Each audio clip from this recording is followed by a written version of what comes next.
It's an absolute honor to be chatting with this legend, one of my rock and roll heroes, Mr. Glenn Hughes, directly from LA, California. How are you, Glenn?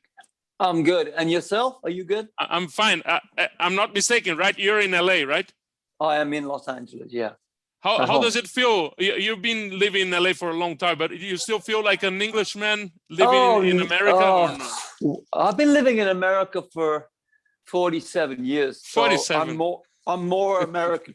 I mean, you know, I've been living here most of my life. And I have to say, we're approaching the 21st of August, which is a very special date in the world for us that love music. It gave us, you know, one of, again, a rock and roll hero, Mr. Glenn Hughes. You're organizing or planning any special celebration for your birthday on the 21st? Oh, yeah. Yeah, there's going to be something happening in Hollywood. Yes. Are you going to be on the road on that date? Or? No, it's going to be a party in Hollywood. Yeah, a big party. Oh, wow. And tell me, how's it like to be in a band again? You know, joined the Dead Days. It's been, what, 2 years already, right? Even more. Yeah, I joined 2 years ago. As you know, we went in to the studio in Hollywood to make some demos. They turned out great. And then we went to France in November right before the pandemic and recorded the album. Yeah, and how was the process of who approached you? How were you like? I know I saw you in São Paulo last time you were here, and I don't know if you're touring, but how did they have this fantastic idea to invite you to join the band? They were the band, the manager and David Lowy were wanting me to come in. I didn't know they were wanting me. And then I met with David Lowy. He flew from New York to LA. We had dinner in Hollywood. And he asked me if I'd like to write some songs, see how I feel about recording some songs. And of course, you know, I write songs all the time. So I wrote 3 songs. We went in the studio and we made some demos and it was a success. When you write a song, how is your the dynamics for as a songwriter? Do you have like that kind of inspiration that can happen any time of day or night that you have to get a guitar or something, or do you plan and say no, tomorrow morning from 10 to 2 I'll write a song?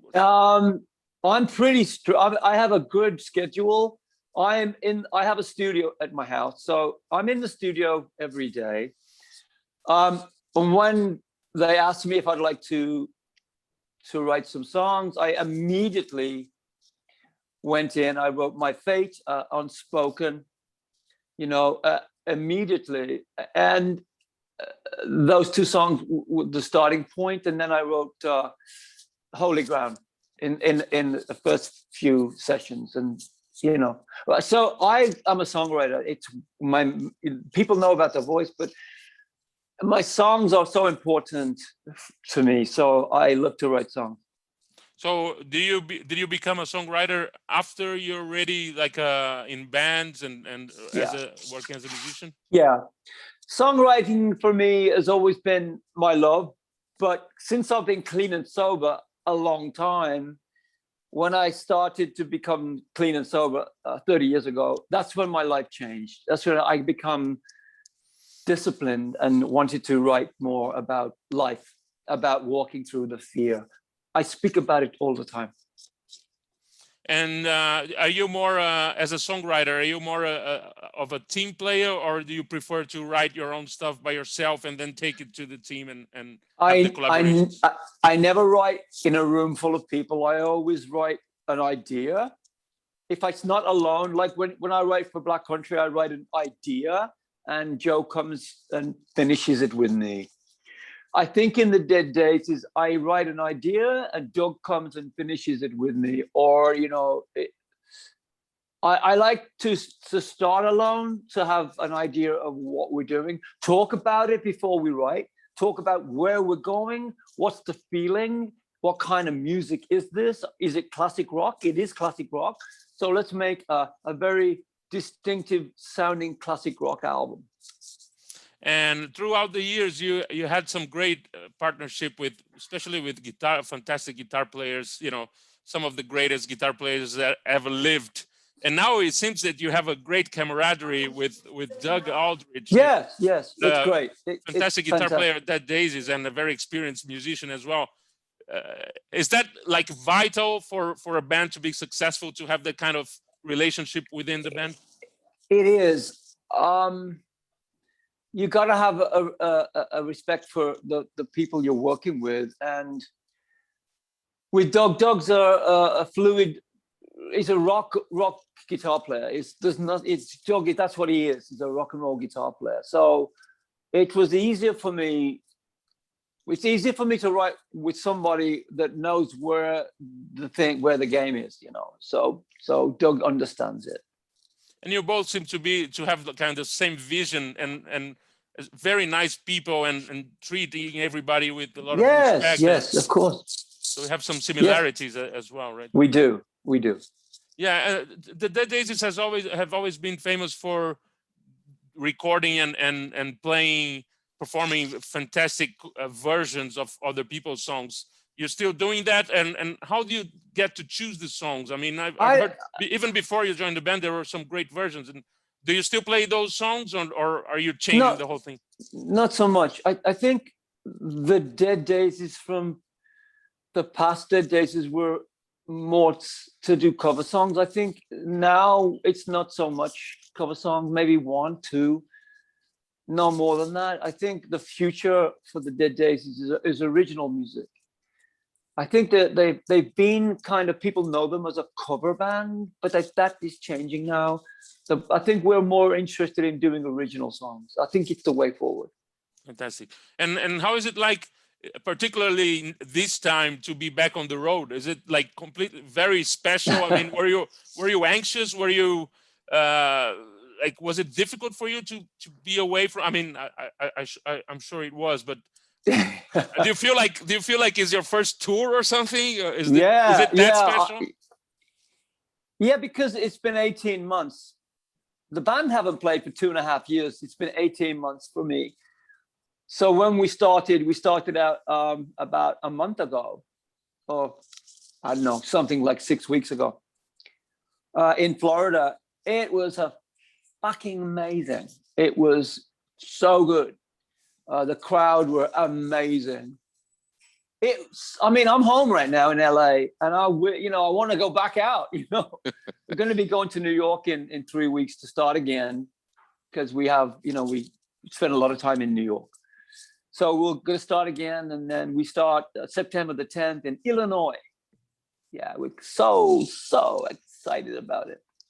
And I suppose the audience feels the excitement coming from you guys as well. So it must be such a great exchange. Everybody's looking forward so much to seeing you guys live. I'm feeling like that. So when you guys come to Brazil, it will be a fucking fantastic party, man. I have to say, and I'm going to speak slowly now. Anybody that's watching me right now or hearing me, you must know, Brazil, how much I love being with you. How much I love you. I love to sing for you and play for you. You have been very, very supportive of Glenn Hughes for a long time. When I see myself on the calendar, I see Brazil, and then I go, oh yeah, and we can talk about the shows we're going to do. But you must understand, as soon as we get the green light, as soon as Brazil gives us the green light, we will absolutely be coming for you, to you, and with you. Fantastic. My voice is your voice. You are the voice of rock. You're the voice of rock and roll, and we're so lucky to have you as our, spokesperson. Let's call it that way. So we're well represented by a man like you. Talking about I mean, I already said that 3 times now. You're one of my rock and roll heroes. Who were your rock and roll heroes, or who are your rock and roll heroes? Well, John and Paul, For sure. Mick and Keith.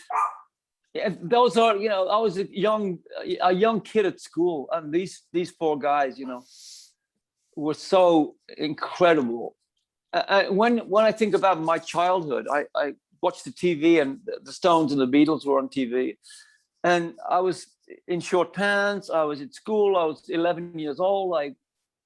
And once I saw this kind of thing, it was my calling. It was my calling. They were calling me to join them. Come and join, and that's my legacy. When you're that young kid, did you ever imagine, what would you tell that 10, 12-year-old kid if you could meet him today? Don't be frightened. Always, never ever be frightened of what you love. If you love something so much, you must be it, see it, feel it, smell it, act it. Don't be frightened of your dream, because dreams can fade, but your dream must always be kept alive. Don't be frightened to walk the path. Don't be frightened to sing your song. Don't be frightened to make that call. Don't be frightened to stand in line. Don't be frightened to do anything that you love. That almost sounds like a song. It could be the beginning of a fantastic song. Maybe I'll write a song about that. Glenn, you always been the soul music singer in rock. Do you agree with that? And why? Yeah. How important is those fantastic singers at the time? I don't know. Temptations or Otis Redding, yes. Curtis Mayfield, Marvin Gaye, all those, Ray yes. Charles, all those guys. How important were they to you? Well, when I was a very young boy, when I was like 12 or 13 years old, I was influenced by the Stones and the Beatles, as you know. And then one day I heard Tamla Motown music, and it affected me. It affected me. I didn't know where it was coming from. I didn't know why I was hearing it. But I kept hearing Black American music, and it has been the cornerstone of my life. I'm a rock and roll person, as you know, famous because of Deep Purple. But on the other side of that is the R&B flavor. As you know, I'm an R&B. I love to, but I never lose my rock element. I never will lose the rock side of Glenn Hughes. I am that guy. I am the rock and roll guy. You know I am. But on the other side, I have a groove element and soul element in my music, which for me is very important. I have to tell you something really personal. When I was 10 years old, my late dad used to take me to a very dodgy movie theater here in São Paulo. And one of those days I saw this concert here that happened in California in 1974. Yeah. Yes. And I had the opportunity to buy this thing. I'm thankful for that they released that finally, and that changed my life completely. Seeing you singing those songs and playing those songs changed my life for good. I'm still here, I'm not Mr. Glenn Hughes or anything close to it, but I'm still passionate about it. That's one of the reasons why. Thank you. That's a very important show. Thank you so much. Do you still have any recollections of that show? Yeah, I mean, it was a lot of people. We were late. I mean, they wanted us to play in the daylight. We were supposed to play in the evening, and there was a big fight backstage. Big fight. Richie didn't want to play. He didn't want to go on stage. I was ready to go. We were all ready to go, and Richie didn't want to play. And there was a tension, and there was an anger, and there was, and you can see. When the stage was on fire, that was real. That's not fake. That shit, and that show, he was dressed in black. Glenn Hughes was dressed in white. It was crazy. And how are you? I know you're a football fan, and I am. I'm sorry that England didn't win the Euro Cup. Although I think you guys played really well throughout the whole championship. And how are you with the Olympics? Are you following the Olympics? Do you like? A little bit, you know. I'm not so much, you know. I'm not so much. I'm so busy right now, but I do. I mean, every night I see the highlights. You know, America isn't doing so great, but yeah. I mean, it's a shame that. I mean, look, in Japan it's difficult right now. It's everywhere. It's difficult, and I know it's difficult in Brazil, but we're hoping it's going to, in the next year, dissipate, go away. It will. It will. Before I let you go, Glenn, we live very different times, especially in the music business, compared to, you know, the 70s or 80s or 90s even. Today we have the social media element, the streaming platform. How do you feel it's compared to what you've been through? Do you think it's more advantage now to have like control of your career, or do you think that the A&R, or do you miss those days when record companies were really powerful and they had great A&R executives that had total control over the market? Oh my God, that's a question that's a difficult one. But I'll tell you this: back in the days before the internet, you didn't get to connect with anyone. It was run by record executives. Some of them didn't have a clue what they were doing. Most record execs don't understand music at all. It's all business, you know. And that's the problem I got with a lot of music today. It's all about business, and it's all about money, throwing money into something that maybe isn't fantastic. It's all corporate. It's all about, no one is getting developed. No young artists are getting developed like they used to do 30 years ago. That's the problem I got. But on the other side, if we don't embrace the now, if we don't embrace the change, those people that don't embrace will get left behind. So I've embraced the internet. I have a social network team, and we embrace it. I connect with a lot of people on the internet. I enjoy the back and forth, but music is my life. Nothing comes before the music. So I'm always about making new music to give and to perform to new music fans and old music fans. Fantastic, Mr. Glenn Hughes. An inspiration. You know, we have to be thankful for the 21st of August. That day, I'll have I know you don't drink anymore, but I'll have a beer and I'll think of you and wish you that is so sweet. Fantastic birthday and the rest of the tour. And we want you to keep releasing amazing music. Thank you so much for your talent, and thank you for you bet. Again, I must say this to you, Sao Paulo, Brazil. Please, this is your friend Glenn Hughes, the voice of rock. You are in my heart and in my soul. I sing for you, as you know. I always love to come and see you, and please wait for me because I'm so looking forward to coming back for you. We are waiting, Glenn. We love you, and we love your music, and we love your attitude towards things and the way you treat your fans. You're the man. You're the man. Thank you, sir. Thank you. See you soon. You bet. God bless you, my friend. God bless you. I love you, Brazil. Tudo bem. Tudo bem. Tudo bem.